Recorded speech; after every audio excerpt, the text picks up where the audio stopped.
এই মুহূৰ্তত অসমৰ নিবনুৱাসকলৰ বাবে ভাল খবৰ ওলাই আহিছে। প্ৰায় ৮০,০০০ পদ মুকলি হৈছে। এই পদৰ বাবে যিসকলে মেট্ৰিক এইচএছ উত্তীৰ্ণ হ'লে কৰিব পাৰিব আবেদন। আবেদনৰ শেষ তাৰিখ হৈছে ৩১ জুলাই। কেনেকৈ আবেদন কৰিব, লগতে পদবিলাক ক'ত ওলাইছে, সকলো কথা এই ভিডিঅ'তে আলোচনা কৰা হ'ব। যদি ভিডিঅ'টো ভাল পায় ভিডিঅ'টো লাইক কৰিব, লগতে চেনেলটো ছাবস্ক্ৰাইব কৰি দিব এনেকুৱা ধৰণৰ ভিডিঅ'সমূহ পাই থাকিবলৈ। আহক আজি মই ভিডিঅ'টো আৰম্ভ কৰোঁ।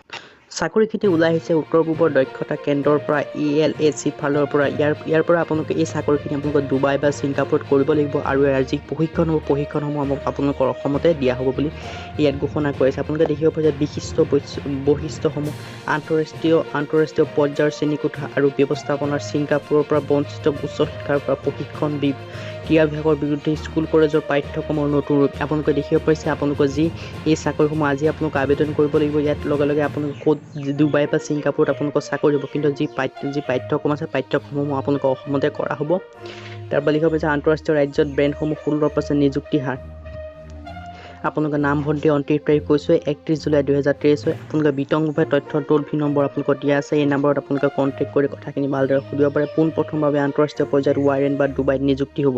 প্ৰায় ৮০,০০০ পদৰ নিযুক্তি হ'ব। আপোনালোকে এই পদখিনিৰ কাৰণে আপোনালোকে কি কৰিব লাগিব মই কৈছোঁ। আপোনালোকে 31 জুলাই আগতে আবেদন কৰিব লাগিব। আবেদন কৰাৰ আগতে আপোনাৰ যিটো টোল ফ্ৰী নাম্বাৰ দিয়া আছে তাত আপোনালোকে কণ্টেক্ট কৰি ভালদৰে কথাবোৰ সুধি ল'ব।